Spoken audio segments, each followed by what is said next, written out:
So the reason that domestic fish seem hardier than import fish certainly has a basis in genetics, as I'm sure you would guess. The import fish tend to be strained out a little bit further. Their bloodline may go back hundreds of generations, and that's entirely possible since their generations are so close together.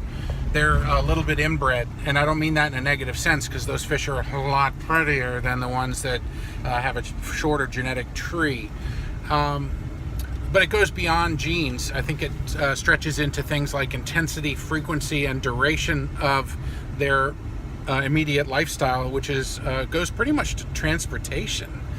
The intensity of their transportation is a lot worse for the imports. They go through fairly intense transportation because of the duration of their transportation. They come from the ponds in Niigata in the mountains. They come down from the breeder to brokers and transshippers, where they're housed briefly, packed up, and then sent to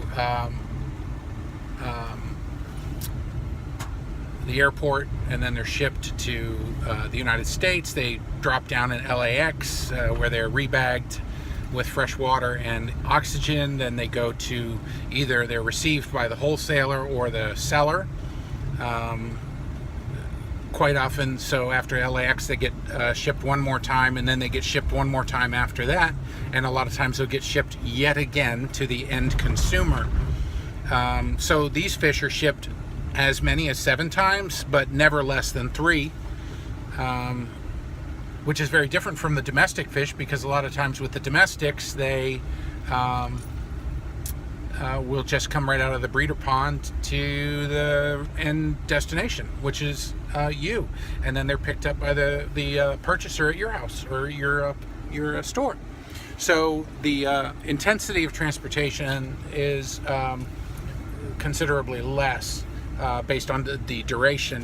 While the fish are in the bag, life is a lot harder because of the duration. The ammonia in the bag accumulates, the pH falls a lot lower, and the fish are jarred around and banged up considerably worse. So transportation is a huge thing, but also the frequency of transportation is outrageous, because they're transported so many times to get where they're going. So frequency, intensity, and duration are drastically different for the imports. Plus the strain is the strain of the fish, the line breeding and inbreeding and that sort of thing are significantly different. The familiarity with certain diseases, when those fish get on the ground, they're not accustomed to some of the diseases that are here. So some simple bacteria or virus or parasite that we have here commonly, and that our domestic fish have been used to for generations. When the Japanese fish come over, they go into our facilities and they've never seen a particular Nella or Bodo or parasite, and they're exposed to it for the very first time. Their immune systems have never seen it before, and it ravages them. That's not as common as mainly the transport issues. So there's genetics, there's adjustment to certain parasites and bacteria, but mainly it's transportation. What you'll notice is people assert that it's genetics. You'll notice that after the first year, the first season, the fish are pretty much equivalent as far as their vulnerability to disease. And so it's really after that first season where the shipping has occurred and they acclimate to our environment, kind of get used to the germs we have and settle in, that after the first season you notice the difference between the domestics and imports may be 5% as far as disease vulnerability.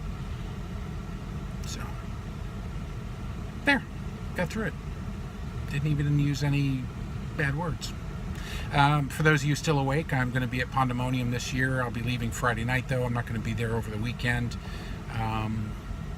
But I will be there, and I'm looking forward to it. So I'll be getting into town maybe, I don't know when it starts.